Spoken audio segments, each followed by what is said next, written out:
करनी है, संत भी अगर सच्ची समाई करे, श्रावक भी अगर सच्ची समाई करे, निश्चित रूप से कि यहाँ कोई भी गड़बड़ दिखाई नहीं दे सकती, कोई भी किसी प्रकार की गड़बड़ दिखाई नहीं दे सकती। लेकिन ना हम सच्ची समाई कर पाते, ना आप सच्ची समाई कर पाते हो, इसलिए बहुत सारी गड़बड़ें हो जाती है, संभाव खो जाता है, गुस्सा आ जाता है, किसी के प्रति अपमान हो जाता है, बहुत कुछ है। ये सारा का सारा खेल हमारा संभाव के ऊपर टिका है। फिर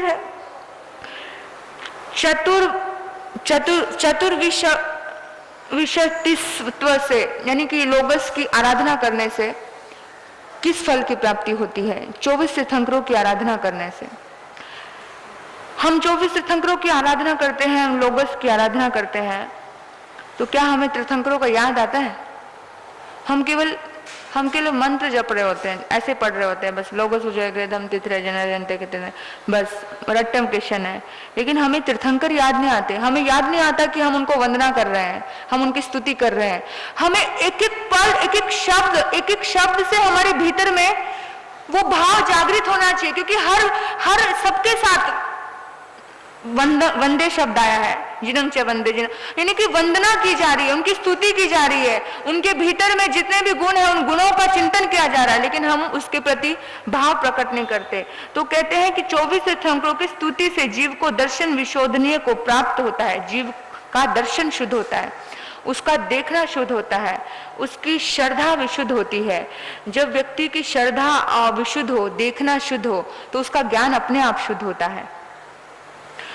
आपको यही है कि जब भी आप आराधना करो, तीर्थंकरों की स्तुति करो, तो लोगस का पाठ करो। लोगस की स्तुति में इतनी ताकत है कि यह आप कभी भी कर सकते हो, रात के 12 बजे भी कर सकते हो। इतनी शक्ति है कि देवता आपके चरणों में आके नमन करने लग जाते हैं कि अरे परमात्मा की भक्ति कर रहे हो तुम, धन्य है तुम्हारी आत्मा। क्योंकि इस विश्व में, इस संसार में बहुत सारे ऐसे जीव हैं जिनके पास इन अच्छे कार्यों के लिए टाइम नहीं है, लेकिन तुम महान व्यक्ति हो, इतना ज्यादा फल है। वंदनयनं भन्ते जीवे किंजनय, वंदना करने से जीव को क्या प्राप्ति होती है, किस चीज की प्राप्ति होती है? वंदना करने से। वंदना करने से ये तो बात है कि नीच गोत्र की खत्म होता है और उच्च गोत्र बंद होता है। वंदना करने से, नमस्कार करने से, अहोभाव से, भक्ति भाव से गुरु को वंदन करने से जीव सारी दुनिया का प्रिय बनता है। लोग उसे प्यार करते हैं, उसको मोहब्बत की दृष्टि से देखते हैं। कभी कभार किसी व्यक्ति ने, आज की कोई व्यक्ति किसी ने किसी का अच्छा कर्म नहीं किया होता, कुछ भी काम का नहीं होता, फिर भी लोग उसे प्यार करते हैं। 2 बहू है, एक बहू दिन भर काम करती है लेकिन उसकी तरफ इतना ध्यान नहीं जा रहा, लेकिन एक बहू है जो कुछ नहीं करती है लेकिन फिर भी उसके प्रति प्यार आता है। वंदना करने से इंसान प्रिय बनता है, जगत का प्रिय बनता है, सबका प्रिय बनता है, सबका सम्मान का प्रतीक बनता है, वो सौभाग्य को प्राप्त करता है, सर्वजन प्रिय होता है और उसकी आज्ञा सर्वत्र मानी जाती है। कभी कभी हम लोग ऐसे लोगों को देखते हैं, बेचारे अच्छी बात कह रहे होते हैं, सच्ची बात कह रहे होते हैं, लेकिन फिर भी उनकी बातों को गौर नहीं किया जाता, उनको ध्यान नहीं दिया जाता। और कुछ लोग कुछ भी बोलेंगे लेकिन उसकी बात पर बहुत जल्दी गौर किया जाता है। क्यों? क्योंकि उसने इतनी भाव भक्ति से वंदन और अभिनंदन किया है परमात्मा का, गुरुजनों का, ऑटोमेटिकली उसका वो पुण्य उसके साथ है। प्रतिक्रमण करने से व्यक्ति को क्या प्राप्त होता है, जीव को क्या प्राप्त होता है? प्रतिक्रमण से जीव स्वीकृत व्रतों के छिद्रों को बंद कर लेता है। प्रतिक्रमण यानी कि अपने घर में आकर के लौट करके देखना कि कहां कहां खराबी हो गई है, पीछे लौट करके देखना कि कहां कहां गलतियां कर दी है। और जब गलतियां कहां कहां हुई है, जैसे कि आप नाव में छेद होते हैं और नाव में छेद हो जाए तो नाव डूबने के निश्चित चांस है कि नाव में छेद हो गया और छेद वाली नाव पे कोई बैठना पसंद नहीं करता कि इसमें पानी भर जाएगा और डुबा जाएंगे। जिंदगी में इसी तरह से छेद हो गए, बीमारियों के छेद हो गए, कुवृत्तियों के छेद हो गए, दुर्गुणों के छेद हो गए, तो निश्चित इंसान डूबने वाला है। लेकिन उन छेदों को भर दिया जाए, उस नाव के छेद भर दिए जाए तो क्या होने वाला है?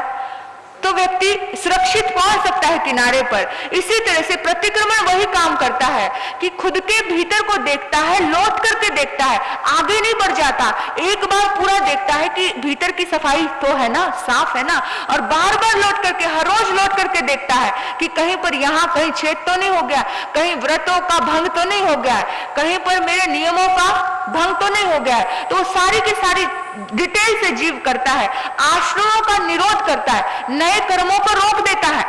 जब नए कर्म नहीं बनते हैं तो पुराने की निष्ठा करता है, अष्टप्रवचन, पांच स्मृति, 3 गुप्तियों के माध्यम से, और सन्मार्ग पर चलता है और समाधिस्थ होकर विचरण करता है। भीतर में समाधि, समाधान की प्राप्ति होती है प्रतिक्रमण करने वालों को। फिर बताया बनते कायत्सर्ग से जीव को क्या प्राप्त होता है। कायत्सर्ग यानी कि देह का उत्सर्ग कर देना, भेद विज्ञान की साधना से शरीर को अलग और आत्मा को अलग फील करना। ये खुद फील कर सकता है इंसान कि मेरा शरीर अलग है और मेरा आत्मा अलग है। और आपको पता है हमारे प्रथम आचार्य श्री आत्माराम जी महाराज साहब ने ये फील किया था। उनके 2-3 ऑपरेशन हुए, रीढ़ की हड्डी का ऑपरेशन था, गले का ऑपरेशन था। तो डॉक्टर को उन्होंने कहा था कि मुझे बेहोश नहीं किया जाए, नहीं तो इतने बड़े बड़े पूरे ऑपरेशन पूरा काटा जा रहा है, उसको किया जा रहा है। लोग, इंसान अगर पहले ही इन चीजों से डर जाता है, एक छोटा सा भी कट लग जाए, छोटा सा भी कांटा टांका लगाना पड़ जाए, स्टिचेस लगाना पड़ जाए, तो इंसान उसमें भी उसकी इतनी सी जगह को भी सुन करवाता है कि मुझे बिना सुन के मुझे नहीं चलेगा। लेकिन आत्माराम जी महाराज साहब ने इतना बड़ा कार्य किया और सारी उन्होंने कहा कि डॉक्टर साहब मुझको, डॉक्टर साहब ने कहा थोड़ा भी हिल गए ना जान खतरे में है, जा सकती है, थोड़ा भी हिल गए। उन्होंने कहा आप करो, मैं ऐसा ही लेटा हूं जैसे वृक्ष से टूटकर टहनी लेटती है, जैसे वृक्ष से टूट करके टहनी गिर जाती है, मैं बिल्कुल ऐसा ही गिरा रहूंगा, इतना भी हिलूंगा नहीं। और हैरान, डॉक्टर हैरान होते हैं, डॉक्टर ने पूरा ऑपरेशन कर दिया और तो भी वो ऐसे समाधि में बैठे हैं, कायत्सर्ग में बैठे हैं, ध्यान में बैठे हैं, देह को अलग जान लिया है। और ऑपरेशन हो गया और डॉक्टर ने कहा कि उठो, तो आत्माराम जी महाराज साहब कहते हैं कि क्या ऑपरेशन हो गया? बोला हाँ। हैरान होकर बैठ गए कि अरे पता, जब इंसान भीतर में डीप में कायत्सर्ग में इतना उतर जाता है तो इंसान को यही नहीं लगता कि शरीर है या आत्मा, इतना ज्यादा भीतर से अलग अपना। हम तो नहीं तो हमेशा ही सोचते हैं शरीर और आत्मा बिल्कुल एक दूसरे से इतनी जुड़ी हुई है, इतनी जुड़ी हुई है कि रोम रोम में आत्म प्रदेश फैले हुए हैं। थोड़ा सा इस उंगली को भी कुछ होता है तो भी दर्द के ऐसे पूरे के पूरे संचार होना शुरू हो जाता है। लेकिन आत्माराम जी महाराज साहब का कायत्सर्ग जबरदस्त था। उन्होंने एक जो ध्यान साधना में वो उतरे, गजब की साधना थी। वो डॉक्टर विदेश से आया हुआ था। उस डॉक्टर ने जानते हो क्या कहा?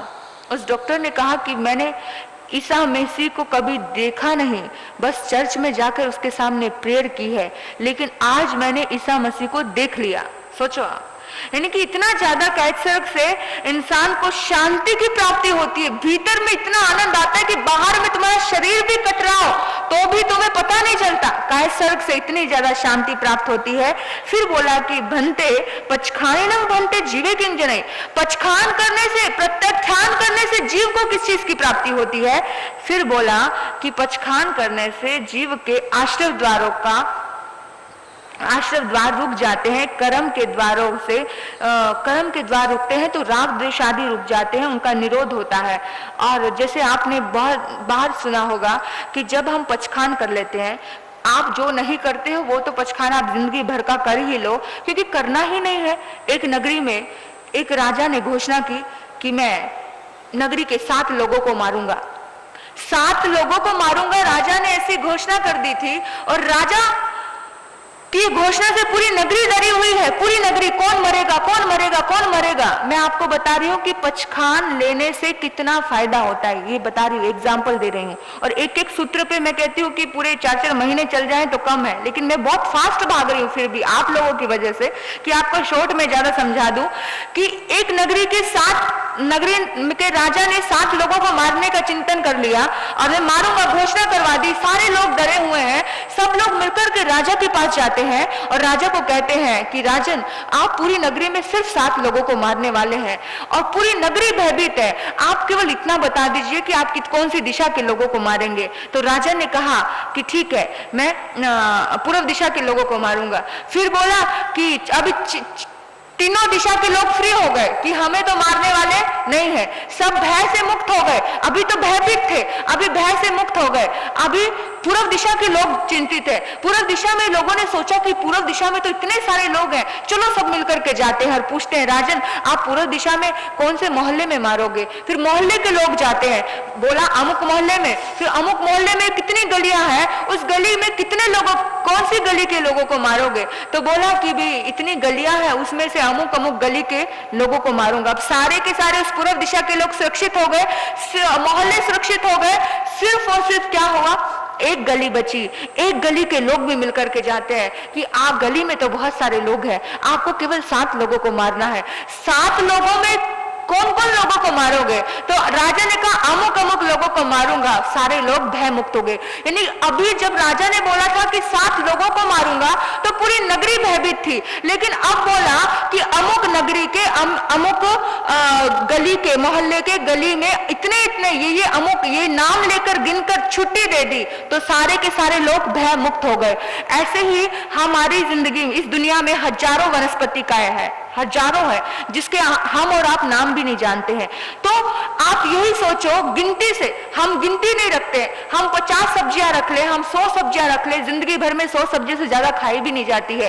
कहाँ खाते हो? दिन भर में कितनी खाते हो? दिन भर में यही सोचो कि जो डेली रूटीन की सब्जियां हैं, इतनी सब्जियों का आकार है, भिंडी है, तोरी है, घिया है, ये है, वो है, हमका धमका करके पूरा लिस्ट करके तैयार कर लो और पूरी की पूरी सृष्टि की सारी वनस्पतिकाएं को त्याग कर दो। तो सारी वनस्पतिकाएं जो आपसे भयभीत है, जैसे वो नगरी पूरी राजा से भयभीत थी, आप राजा हो, जो आपसे भयभीत है, वो डर तो उस नगरी के लोगों का खत्म हो जाएगा, पूरी वनस्पतिकाएं का डर तो खत्म हो जाएगा।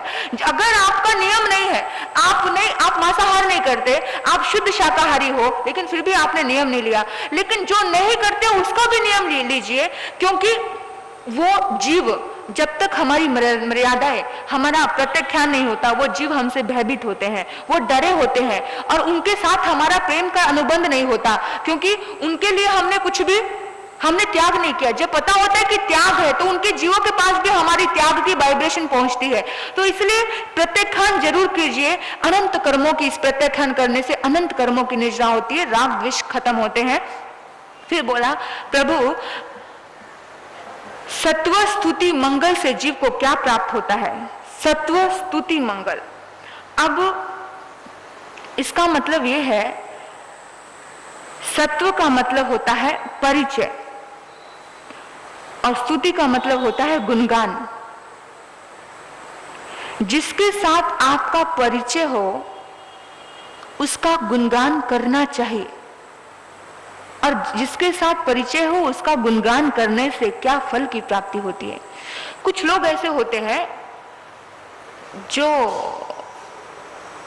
चापलूस होते हैं।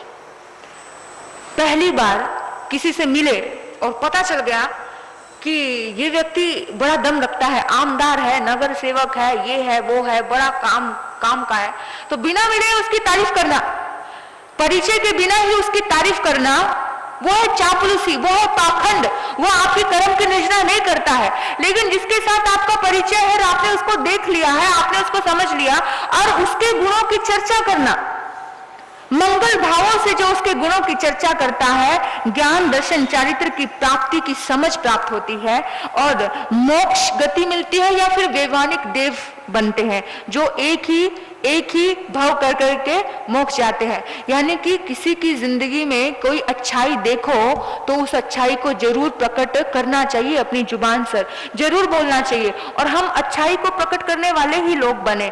हम ऐसे ही वो तो भीतर में ऐसी योग्यता प्रकट होती है। फिर बोला काल की प्रतिलेखना से जीव को क्या प्राप्त होता है। काल की प्रतिलेखना करने से इंसान को धर्म क्रिया के लिए समय पर ध्यान रखने से जीव को ज्ञानावरणीय कर्म का क्षय होता है। और प्रायश्चित पाप कर्मों की आलोचना करने से, प्रायश्चित करने से जीव को किस चीज की प्राप्ति होती है, पाप कर्मों की विशुद्धि होती है। और जो भी फॉल्ट होता है, जो भी कमी होती है, वो कमी को रोक देते हैं तो दिवाली मनाने का मजा आता है। और अगर फॉल्ट हो और उसे ना रोका जाए, फॉल्ट कैसा, आप किसी भी फील्ड में इसको लेकर जा सकते हैं। सारे के सारे सूत्र आप अपने बिजनेस में ले जाओ, आप अपने फैक्ट्री में ले जाओ, आप अपने कहीं पर भी किसी भी तरह का फॉल्ट होना, और अगर उस फॉल्ट को नहीं देखा, उस कमी को नहीं देखा, कमी को देख करके उसे ठीक नहीं किया, तो क्या होने वाला है, नुकसान होना है, दिवाला निकलना ही है। आपके जीवन को देखो, आपके परिवार को देखो, आपके व्यापार को देखो, अगर वहां देख करके, उसकी कमी देख करके उस फॉल्ट को नहीं भरा, उसका प्रायश्चित नहीं किया है, और प्रायश्चित यानी उसके एवरेज में कि मैंने ये किया तो मुझे इसको बढ़ाने के लिए, यानी इस कर्म को मिटाने के लिए, कुछ अच्छा करने के लिए क्या करना, तो कुछ अच्छा करने के लिए कुछ बड़ी लकीर खींचनी पड़ती है। तो वो होता है प्रायश्चित कि ये गलती हो गई लेकिन कुछ अच्छा करना है, कुछ अच्छा करना है, तो इस गलती का क्या प्रायश्चित आएगा। तो गुरु बताते हैं, संत बताते हैं, कोई महापुरुष बताते हैं, हर चीज का कुछ ना कुछ आता है। कभी तेला तप आता है, कभी ये आता है, कभी वो आता है, कभी ध्यान आता है, कभी कुछ ना कुछ नया नया एक चीजें बताई जाती है कि आप ये करो, कभी शास्त्रों की गाथा बताई जाती है, ये करो, कभी पंचिंदे की जीव की अगर हिंसा हुई है तो 5 उपवास करो, कुछ ना कुछ शास्त्रों में हर चीज की विधि है, आपको विधि से वो करते हैं तो कुछ नया और बड़ा आप कर पाते हो। तो प्रायश्चित से जीव विशुद्ध होता है, उसकी आत्मा शुद्ध होती है, पाप कर्मों का से वो दूर होता है, दृढ़ होता है, और फिर मोक्ष और मुक्ति के मार्ग पर बढ़ता है। क्षमा यातना से जीव को किस चीज की प्राप्ति होती है। क्षमा यातना से जीव को जैसे कांटा लग गया हो और कांटे निकालने के बाद जो आराम मिलता है ना, बड़ी आनंद आता है। क्षमा याचना से ऐसा आनंद आता है। अगर पत्थरों पे चल रहे हो और पत्थरों पर से उठा करके कोई मुलायम गद्दे पर रुई और कॉटन पे चलाने के लिए कह दे तो कितना आनंद आता है, ऐसा आनंद आता है क्षमा करने से।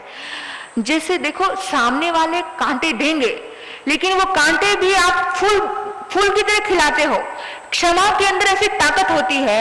राम को कैकेयी ने वनवास दिए, कांटे दिए, लेकिन राम ने उन कांटों को कैसे फूल के जैसे खिलाया। जब राम गए थे तो राजकुमार थे, लेकिन जब आए तो भगवान बनकर के धरती पे आए थे, है ना। आज दिवाली भी मनाते हैं हिंदू समाज में, तो पूरा उनके आने के लिए दिवाली मनाते हैं और ये दिवाली अमर हो जाती है हिंदू समाज में। आप सोचो कि जब देने वाला कुछ भी देगा, अशुद्धता देगा, आपको नेगेटिविटी देगा, लेकिन आपके भीतर में क्षमा का भाव रहना चाहिए। कांटे आए और कांटे दे दे, आपके हाथ में रखे, वो कांटे फूल बनाने की ताकत क्षमा में होती है। और राम के अंदर ऐसी क्षमा थी। जब सबसे पहले आए तो सबसे पहले कैकेयी के पास गए और कैकेयी शर्मिंदा थी, और तब भी राम ने कहा कि माँ अगर तू मेरी जिंदगी में ना होती तो मुझे जिंदगी का अर्थ ही समझ नहीं आता। धन्य है तेरे निर्णय धन्य है, और मैं बहुत गर्व से कहता हूं कि तुम मेरी माँ हो। सोचो आप कि जब ऐसा भाव आता है क्षमा का तो आनंद अलग होता है। तो बोला स्वाध्याय करने से जीव को किस चीज की प्राप्ति होती है। स्वाध्याय करने से जीव को ज्ञानावरणीय कर्म की प्राप्ति होती है। प्रतिप्रच्छना करने से जीव को क्या प्राप्त होती है। जो बात समझ नहीं आता है उस बात दोबारा बार बार पूछने से जीव की शंका का निवारण होता है, संशय का निवारण होता है, भीतर में आनंद की प्रसन्नता की उत्पत्ति होती है। अनुप्रेक्षा करने से जीव को किस चीज की प्राप्ति होती है। अनुप्रेक्षा, जो भावनाएं करी है, जो तप साधनाएं करी है, उसके बाद अगर उसमें कहीं कोई गलतियां हो गई हैं उसकी आलोचना करना, तो तीव्र कर्म जो अशुभ कर्म है वो पूरे मंद पड़ जाते हैं और आयुष कर्म को छोड़ करके शेष कर्मों की प्रवृत्तियों के जो प्रगाढ़ बंधन होते हैं वो शिथिल हो जाते हैं। सिर्फ आयुष कर्म जितना बंधा है वो उतना रहेगा, लेकिन बाकी सारे कर्म ढीले हो जाते हैं जितने भी हैं। फिर बोला परमात्मा धर्म कथा करने से जीव को किस चीज की प्राप्ति होती है? जिसके कारण से धर्म जन्मता है, करुणा जन्मती है, क्षमा का भाव जागृत होता है, उसे धर्म कथा कहा गया है। धर्म कथा, जिस कथा को सुन करके मन में पवित्रता जागे उसे क्या कहते हैं? धर्म कथा। जिस कथा को सुन करके मन में विकार का जन्म हो, किसी के प्रति अट्रैक्शन हो, किसी के प्रति कुछ विकार के भाव, वासना के भाव प्रकट हो, उसे कहते हैं विकथा। तो धर्म कथा करने से व्यक्ति को कर्म की निष्ठा होती है, अशुभ कर्मों की, और शुभ कर्म का बंध होता है।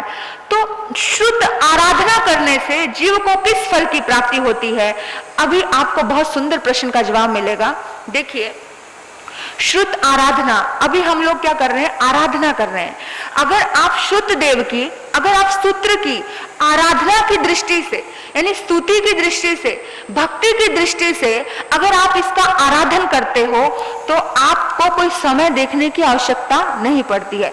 लेकिन आप अगर शुद्ध आराधना नहीं करके आप केवल स्वाध्याय की दृष्टि से इसे कर रहे हो तो आपको समय देखने की जरूरत पड़ती है। इसमें हर प्रश्न का जवाब दिया है कि शुद्ध आराधना से इंसान के भीतर में आस्था के भाव से जो शुद्ध आराधना करता है तो ज्ञानावरणीय कर्म का तो क्षय होता ही होता है, कोई डाउट नहीं है, अज्ञान का तो क्षय होता ही होता है, लेकिन उस जीव को कलेशों से मुक्ति मिलती है, उस जीव को दुखों से मुक्ति मिलती है, समस्त दुखों से मुक्ति मिलती है जो शुद्ध की आराधना करता है, जो शुद्ध की भक्ति करता है, जो शुद्ध की भक्ति में खो जाता है, उसको सभी प्रकार के दुखों से मुक्ति मिलकर सिद्ध बुद्ध मुक्त होते हैं। आपने बहुत बार सुना होगा कि तीर्थंकर नाम कर्म का बंध भक्ति से होता है। अब भक्ति, आप शुद्ध आराधना में भक्ति से जुड़ जाइए तो निश्चित ही वो पढ़ते पढ़ते आपके दिमाग में कचरा नहीं आए, आपके दिमाग में किसी प्रकार की टाइम लिमिट ना आए, आपके दिमाग में किसी प्रकार का कोई भाव ही ना आए, सिर्फ भक्ति में इस कदर खो गए कि वो भक्ति आपको तीर्थंकर गोत्र का बंद करवा देती है। और स्वाध्याय सारे दुखों से मुक्त नहीं करती है। स्वाध्याय का अभी आप में आया कि स्वाध्याय से केवल ज्ञानावरणीय कर्म का क्षय होता है, लेकिन शुद्ध आराधना से आपको समस्त दुखों से मुक्ति मिलती है। यानी कि आपको आराधना के साथ सूत्र की आराधना अगर आप भक्ति से करते हो, अगर आप दिमाग नहीं लगाते हो, क्योंकि जहां पर दिमाग लगता है, बुद्धि लगती है तो स्वाध्याय होती है, बुद्धि लगती है तो स्वाध्याय होती है। जहां बिना बुद्धि का काम किया जाता है वहां पे आराधना, वहां भक्ति होती है। तो आपको समझ आ गया होगा फर्क। शास्त्रकार कहते हैं जीव के शुद्ध की आराधना से जीव अज्ञान का तो क्षय करता ही करता है, लेकिन क्लेशों को कभी प्राप्त नहीं होता, उसके दुख दूर होते, समस्त दुखों का वो नाश कर लेता है। तो प्रभु, मन को एकाग्र करने से जीव को किस चीज की प्राप्ति होती है? तो एकाग्रता में स्थापित करने से जीव को चित्त का निरोध होता है, मन चंचल नहीं होता है। और संयम से जीव को किस चीज की प्राप्ति होती है? संयम से जीव को आश्रव का निरोध होता है, और जब आश्रव का निरोध हो गया तो पाप कर्म का बंद नहीं होता। संयम यानी मर्यादाएं। और तब से जीव को किस चीज की प्राप्ति होती है? तब से जीव पूर्व संचित कर्मों को खत्म कर देता है। जैसे आपने बहुत बार सुना होगा कि एक तालाब है और एक तालाब में कुछ पानी है, पानी एक आना आश्रव है, उस पानी को रोक दिया, ठीक है, उस पानी को रोक दिया तो आश्रव का निरोध, अशुभ कर्मों का निरोध खत्म हो गया। फिर उस तालाब में जो पानी है वो पानी सूर्य की गर्मी से कुछ भाप बनते उड़ने लगा। भाप, जब बड़े बड़े कुछ तालाब होते हैं, अगर उस तालाब में पानी ना डाला जाए तो वो तालाब सूखने लग जाते हैं, वो पूरी तरह से सूख जाते हैं, तो वो भाप बन के उड़ जाते हैं। और फिर तो थोड़ा बहुत पानी रह गया, उसे बाल्टी लेकर के बाहर फेंकना, वो तपस्या, उसको पूरी तरह से साफ करने का काम ये तब करता है कि भीतर में पहले तो ये सारी चीजें आपके अशुभ कर्मों को रोक रही हैं। अगर रोक दिया, बांध लगा दी है, जब बांध ही लगा दी है तो फिर निचरा कैसे करनी, अंदर पड़े हुए अशुभ कर्मों को कैसे करना, तो तप के द्वारा आत्मा को तपाया जाता है। पहले शरीर तपता है और आत्मा तक उसके भीतर में जो पवित्रताएं हैं। इसलिए बोला कि कुछ ना कुछ तप जरूर करना चाहिए, कुछ ना कुछ अपने शरीर का तपन होना चाहिए, क्योंकि शरीर थोड़ा तपता है तो आत्मा के पास उसकी वाइब्रेशन पहुंचती है। जैसे बर्तन तपता है तो क्या होता है, बर्तन तपता है तो दूध भीतर का गर्म होता है, ऐसे ही विशुद्धि होती है आत्मा की। तो व्यवधान से जीव को क्या प्राप्त होता है, व्यवधान से जीव को अक्रिया मन वचन काया की प्रवृत्ति की निवृत्ति प्राप्त होती है। अक्रिय होने के बाद व्यक्ति सिद्ध बुद्ध मुक्त होकर परिनिर्वाण को प्राप्त होता है। सुख साता से अर्थात वैश्विक सुखों का प्रसना से शातन निवारण से जीव को क्या प्राप्त होता है, सुख सात से विषयों की प्रवृत्ति से, विषयों में अनासक्त भाव जीने से व्यक्ति को क्या प्राप्त होता है, विषयों के प्रति जो व्यक्ति आसक्त नहीं होता है उस व्यक्ति को अनुकंपा प्राप्त होती है, दया और करुणा जन्मती है और चारित्र्य मोहने का क्षय होता है।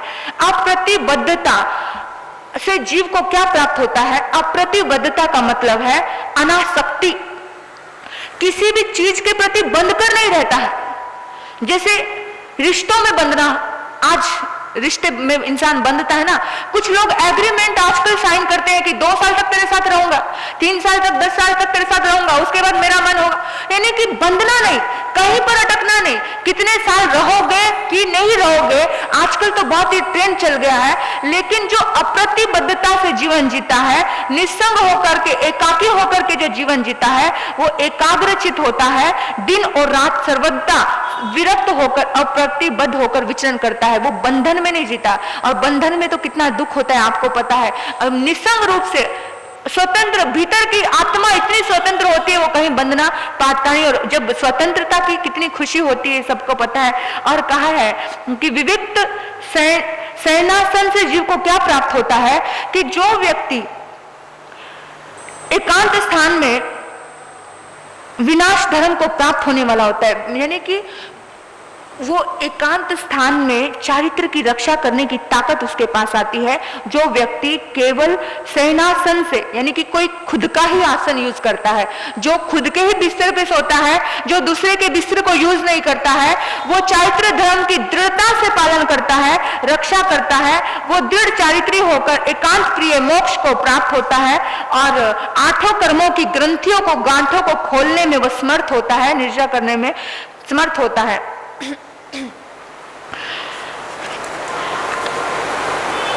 विनय वर्तना से जीव को क्या प्राप्त होता है, विनय वर्तना से मन और इंद्रियों के विषयों को अलग रखने से साधक से जीव पाप कर्म करने के लिए क्षय उदित करता है, पूर्ववत कर्मों की निजरा करता है, कर्मों को निवृत्त करता है। तदंतर जिसके 4 अंत है, ऐसे संसार को शीघ्र ही पार करके वो प्राप्त करता है। तो संभोग के प्रत्याख्यान से जीव को क्या प्राप्ति होती है, संभोग का मतलब है एक दूसरे के साथ सहभोज आदि के संपर्क में रहना। एक दूसरे के साथ इंसान भोजन करता है, सहभोज करता है। अगर इन चीजों से निवृत्त होता है, प्रत्याख्यान से, प्रावलंबन से निरालंबन होता है, निरालंबन से होने से उसके सारे के सारे प्रयत्न मोक्षार्थ हो जाते हैं। वो दूसरे के उपभोग को स्वीकार नहीं करता है, तो जीव को एक भीतर के सुख आनंद का प्राप्त होता है। उपाधि के प्रत्याख्यान से जीव को क्या प्राप्ति होती है, उपाधि यानी उपकरण के प्रत्याख्यान से इंसान निर्विघ्न रूप से अपनी संयम यात्रा को चला सकता है, किसी भी प्रकार के क्लेश उसके जीवन में नहीं आता। क्योंकि बहुत कुछ जब इंसान की जिंदगी में आदि व्याधि उपाधि होती है, ये तो उपकरणों से ही होती है, ये मिल जाए वो मिल जाए। आहार के प्रत्याख्यान से व्यक्ति को क्या प्राप्त होता है, आहार के प्रत्याख्यान से व्यक्ति के जीवन में जीवन के प्रति कामनाओं के सारी कामनाएं खत्म हो जाती हैं, और जब कामनाएं खत्म होती है तो सारे संक्लेश खत्म हो जाते हैं। कषाय की प्रत्याख्यान से जीव को क्या प्राप्त होता है? वितराग भाव प्राप्त होता है, और सुख और दुख में व्यक्ति को संभाव की ताकत मिलती है। योग के प्रत्याख्यान से व्यक्ति को क्या प्राप्त होता है? मन वचन काया। जब मन वचन और काया के प्रति जब किसी भी चीज के प्रति योग होता है तो कर्म बंधन होता है, लेकिन जब अयोगी केवली हो जाता है तो सारे कर्म बंधन का मुक्ति हो जाती है। किसी पूर्वबद्ध कर्म मिट जाते हैं और नए कर्म बनते नहीं, क्योंकि योगी नहीं ना मन के प्रति मन से कोई भाव किया, ना वचन से कोई बोला, ना काया के प्रति कोई भाव उत्पन्न हुआ। तो शरीर के प्रत्याख्यान से जीव को क्या प्राप्त होता है? शरीर के प्रत्याख्यान से सिद्धों के विशिष्ट गुणों को प्राप्त होता है। सिद्धों के विशिष्ट गुणों से संपन्न होकर के जीव लोकाग्र में पहुंच करके परम सुख को प्राप्त करता है। तो शाही प्रत्याख्यान से जीव को क्या प्राप्त होता है? कभी इंसान की कुछ बुजुर्गों के संकल्प होते हैं कि हम किसी से सहायता नहीं लेंगे। सहायता नहीं लेना भी प्रत्याख्यान का एक बहुत बड़ा अंग है, और हम तो सोचते हैं कि अरे एक गिलास पानी पिला दो, ये भी सहायता है, और हम बहुत बार सहायता ले लेते हैं। जो व्यक्ति सहायता नहीं लेता है तो वो व्यक्ति साधक के भीतर में एक अपूर्व, एक ऐसी ताकत का जन्म होता है, जैसे बाहुबली, उसने किसी की सहायता नहीं ली, तो इसलिए आज दुनिया में आज भी उनके नाम से फिल्में बनाई जाती हैं और बोलते हैं जियो रे बाहुबली। ऐसे बाहुबली दुनिया में बेशक नहीं रहे, लेकिन उनका नाम जिंदा रहता है, क्योंकि उन्होंने कभी किसी अपने लिए किसी का सहयोग नहीं लिया, हेल्प नहीं ली, तो वो ऑटोमेटिकली बहुत ताकतवर बनते हैं, क्रोध आदि से मुक्त होकर समाधि संपन्न बनते हैं। तो भक्त प्रत्याख्यान से जीव को क्या प्राप्त होता है? भक्त का मतलब है परिज्ञान रूप अमरण, यानी संथारा से जीव को क्या प्राप्त होता है? संथारे से जन्म मरण का निरोध होता है और इंसान की सद्गति होती है। सद्भाव प्रत्याख्यान से जीव को क्या प्राप्त होता है? सद्भाव प्रत्याख्यान यानी कि सर्व संबर सलेशी भाव से जीव शुक्ल ध्यान में प्राप्त होता है। शुक्ल ध्यान को प्राप्त होता है। जो शुक्ल ध्यान को प्राप्त होता है निश्चित रूप से वो सब दुखों का अंत कर सकता है। प्रतिप्ररूप से जीव को क्या प्राप्त होता है? जो भी जिन कल्प जैसे आचार के पालन से जीव उपकरणों की लघुता को प्राप्त होता है। लघुभूत होकर जीव अप्रमत प्रकट लिंग वेश वाला, प्रशस्त लिंग वाला जीव सर्वत्र समिति गुप्तियों का त्याग करके 5 मिति 3 गुप्तियों का पालन करता है, और पालन करता हुआ जीव सुख को प्राप्त होता है। वैवृत्ति से जीव को क्या प्राप्त होता है? किसी की सेवा करने से, किसी की आराधना करने से, किसी का हेल्प करने से नाम कर्म गोत्र का उपार्जन होता है। सर्वगुण संपन्नता से जीव को क्या प्राप्त होता है? सर्वगुण संपन्नता से जीव को अब पुनरावृत्ति मुक्ति की प्राप्ति होती है। फिर दोबारा सर्वगुण संपन्न यानी एक बार जो तुमने गलती कर ली, एक बार जो तुमसे गलती हो गई, पुनरावृत्ति मत करो। एक बार गाली दे देना तो दोबारा वो गाली मत दो, बदल के दो। इतना संकल्प करो कि बदल के दो, वही गाली नहीं देना है। यानी वो व्यक्ति सर्वगुण संपन्न होता है। हम क्या करते हैं? एक बार जो दी हम परिवर्तन करते रहते हैं, इसलिए जिंदगी का हमारा ये चक्कर ऐसे है। एक बार गलत किया, दोबारा वही गलती, एक बार किया, दोबारा वही गलती। उसी गलती को अपुनरावृत्ति कहते हैं। और जो व्यक्ति अपुनरावृत्ति को मुक्ति को प्राप्त होता है, वो वही व्यक्ति होता है जो सर्वगुण संपन्नता से अपने भीतर को प्राप्त कर चुका होता है, मानसिक दुखों का भागी नहीं होता, और बार बार वो बहुत जल्दी सिद्ध गति को प्राप्त होता है, क्योंकि वो बार बार उन्हीं गलतियों को दोहराता नहीं बैठता। वीतराग भाव से जीव को क्या प्राप्त होता है? मनोज्ञ शब्द रूप गंध रस स्पर्श से विरक्ति होती है, और भीतर में आत्मा की जागृति होती है। क्षमा और शांति से जीव को क्या प्राप्ति होती है? शांति से जीव परिसेव पर विजय प्राप्त करता है। मुक्ति निर्लोभता से जीव को क्या प्राप्ति होती है? मुक्ति से अकिंचना को अपरिग्रह को प्राप्त होता है। अकिंचन जीव अर्थ के लोभी जनों से अप्रार्थनीय हो जाता है। रिजुता सरलता से जीव को क्या प्राप्त होता है? सरलता से जीव की माया का नाश होता है। सरल मन से व्यक्ति जीव धर्म का आराधक बनता है। और मृदुता से जीव को क्या प्राप्ति होती है? मृदुता से जीव भीतर के 8 मदों को छोड़ पाता है, 8 मदों को त्याग कर पाता है। ऐसी शक्ति उसके भीतर में आ जाती है। मृदुता सरलता वाला व्यक्ति कभी भी मदों को जीता नहीं है। तो सत्य भाव से जीव को क्या प्राप्त होता है? सत्य भाव से जीव को भीतर की विशुद्धि होती है और अरहंत भगवान की भक्ति प्राप्त होती है और परलोक में भी धर्म का आराधक वो बनता है। सत्य करण से जीव को क्या प्राप्त होता है? सत्य करण से जीव को जैसा बोलता है वैसा ही करने की ताकत मिलती है। जैसा बोला, अगर जो आपके भीतर में ताकत नहीं है और आपने बोल दिया, फिर भी वो करने की ताकत आपके भीतर में प्रकट होती है। सत्य धर्म कितनी बड़ी शक्ति है। हम बोलते कुछ और करते कुछ है, इसलिए जो ताकत हमारे पास है वो ताकत भी हमें मिलती नहीं है। तो इसलिए बोला कि योग सत्य से जीव को क्या प्राप्त होती है? मन वचन और काया के प्रयत्नों की सच्चाई से जीव योग विशुद्ध होता है। और मनोगुप्ति से जीव को क्या प्राप्ति होती है? मन गुप्ति से जीव एकाग्र होता है, एकाग्र होकर के संयम की आराधना करता है। वचन गुप्ति से जीव निर्विकार होकर के वाक गुप्त अध्यात्म योग से साधना करता है। और काया गुप्ति से जीव अशुभ प्रवृत्तियों के निरोध को प्राप्त करता है। समर्थ से काया गुप्त होने से पाप आश्रव का निरोध करता है। मन की समाधारणे से जीव को क्या प्राप्त होता है? मन की समाधारणा से जीव एकाग्रता को प्राप्त होता है। एकाग्रता को प्राप्त होकर के ज्ञान प्रयोग को, ज्ञान के विविध तत्वों को, प्रकार को जानता है और सम्यक दर्शन को विशुद्ध करता है, मिथ्या दर्शन का निर्जरा करता है।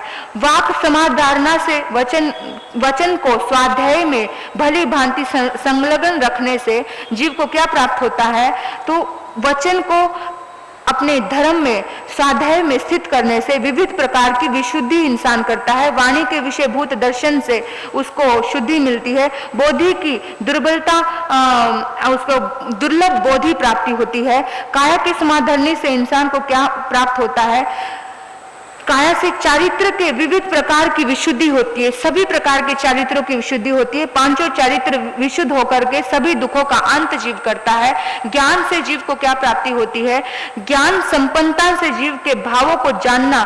ज्ञान संपन्न जीव चार गति अंत वाला संसार वन से नष्ट हो जाता है। और कहा जहां सुई सद्दाह ससुत्ता, जिस प्रकार धागे से युक्त सुई कभी गिर करके विनिष्ट और गुम नहीं होती, उसी प्रकार जीव भी संसार में कभी विनिष्ट नहीं होता। ज्ञान संपन्न जीव कभी संसार में खराब नहीं होता, गुम नहीं होता, वो अपने किनारे लग ही जाता है और उसे मोक्ष गति मिलती है।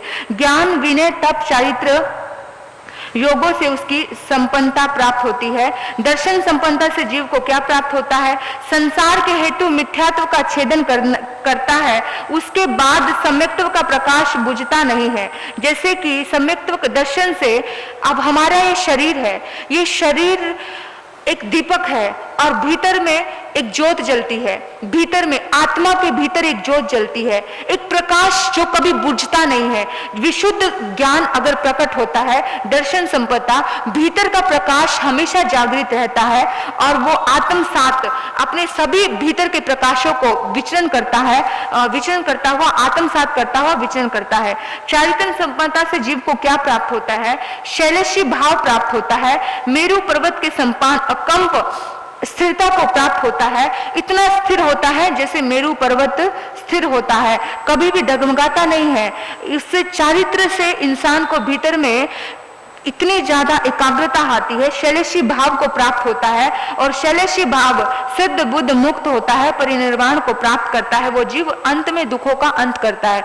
श्रोत इंद्रिय के निग्रह से जीव को क्या प्राप्त होता है? श्रोत इंद्रिय के निग्रह से जीव को अमनोयोग्य शब्द के प्रति राग द्वेष नहीं आता है और कर्म की निजरा होती है। चक्षु इंद्रिय से जीव को रूप के प्रति आकर्षण नहीं आता है, अच्छा हो या बुरा हो, उससे फिर कर्म की निजरा अपने आप ही होती है। घ्राण इंद्रिय से जीव को जीव को क्या प्राप्ति होती है? निग्रह करने से, इन सब का निग्रह करने से जीव को क्या प्राप्ति होती है? तो इन सब का निग्रह करने से जीव को यही प्राप्ति होती है कि जब सुगंध और दुर्गंध के प्रति राग द्वेष नहीं आता है तो अपने आप ही पूर्ववद कर्म नष्ट होते हैं, नए कर्मों का बंध नहीं होता है।